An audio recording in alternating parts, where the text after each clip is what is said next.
যদি তার রোজা রাখার পরে পরবর্তী এই 11টি মাস যদি একজন ব্যক্তি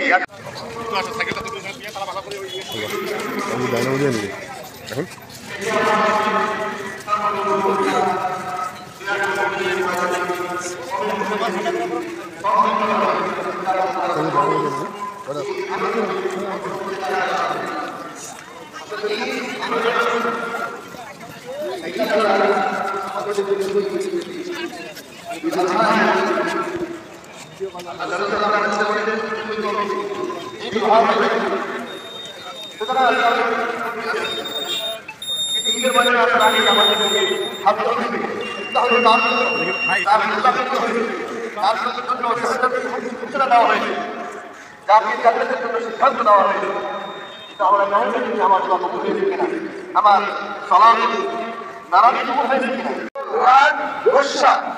এটাকে শিখে ফেলে হজম করবি কাযিমুল গায়যা ওয়াল আফিনা আনিন নাস, এবং সে মানুষের যত দুর্নীতি হোক না কেন তার সাথে যদি কোনো ভালোবাসা করে সে মাফ করে দিবে। আফিনা আনিন নাস, তাহলে আপনার মুত্তাকির গুণে হলো মানুষকে মাফ করে দেওয়া।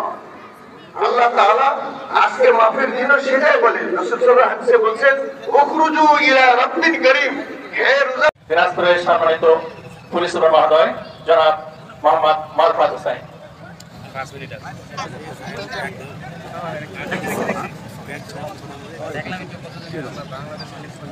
আউযু বিল্লাহি মিনাশ শাইতানির রাজীম।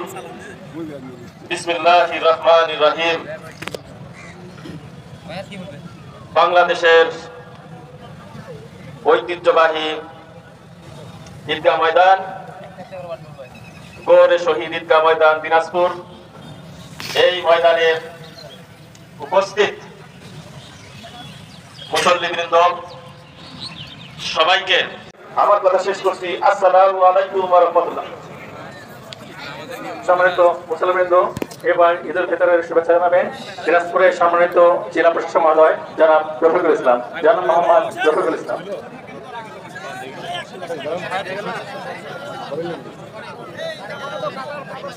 আউযু বিল্লাহি মিনাশ শাইতানির রাজীম। বিসমিল্লাহির রহমানির রহিম।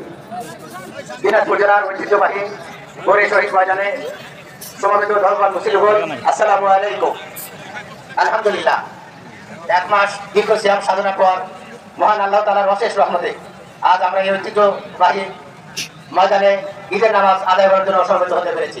এজন্য সবাই বলি আলহামদুলিল্লাহ। আলহামদুলিল্লাহ। সম্মানিত উপস্থিতি, সম্মানিত মুসল্লিয়ান একরাম, আপনাদের সকলকে জেলা প্রশাসনের পক্ষ থেকে, আমার নিজের পক্ষ থেকে, বাংলাদেশ সরকারের পক্ষ থেকে পবিত্র ঈদ উল ফিতরের শুভেচ্ছা জানাচ্ছি। ঈদ মুবারক, ঈদ মুবারক, ঈদ মুবারক। সম্মানিত উপস্থিতি, ইতিমধ্যে 9টা বেজে গেছে। আমি আপনাদের সকলের পারিবারিক, সামাজিক এবং রাষ্ট্রীয় জীবনে সফলতা কামনা করি। সম্মানিত মুসলিমগণ, সূরাতুল হুজুরাতে বলা আছে, হে ঈমানদারগণ, তোমরা তো একে অপরের ভাই, সুতরাং তোমরা একে অপরের সাথে ভ্রাতৃত্ব বন্ধনে আবদ্ধ হও। সূরাতুল আহজাবের 10 নম্বর 11 নম্বর আয়াতে আল্লাহ তাআলা ঘোষণা করেছেন, হে ঈমানদারগণ, তোমাদেরকে আমি এমন ব্যবসার কথা বলবো না।